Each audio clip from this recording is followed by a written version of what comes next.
Welcome to doassignment-ca. Here is the problem. Write the equation y equals negative 3x plus 7 in slope-intercept form and identify the slope and y-intercept. Then describe what each value tells you about the graph.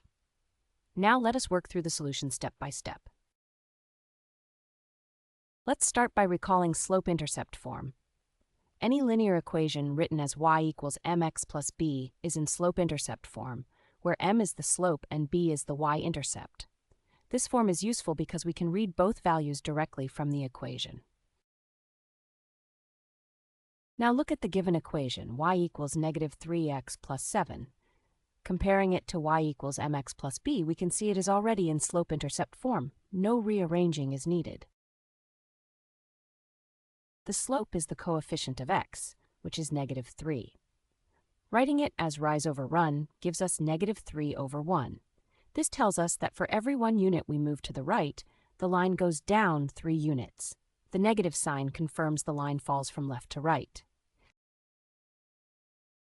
The constant term 7 is the y-intercept. To confirm, substitute x equals 0 into the equation, y equals negative 3 times 0 plus 7, which equals 7. So the line crosses the y-axis at the point 0, 7. To plot the line, start at the y-intercept 0, 7. Use the slope.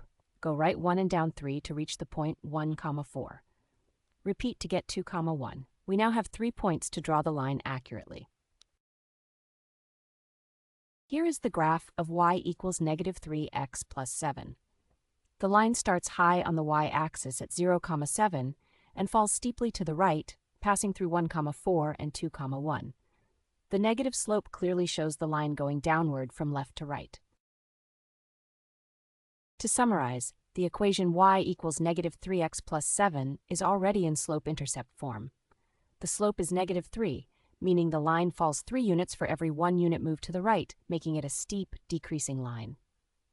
The y-intercept is 7, meaning the line crosses the y-axis at the point 0, 7. Visit doassignment.ca for more study tools, AI learning support, and online tutoring.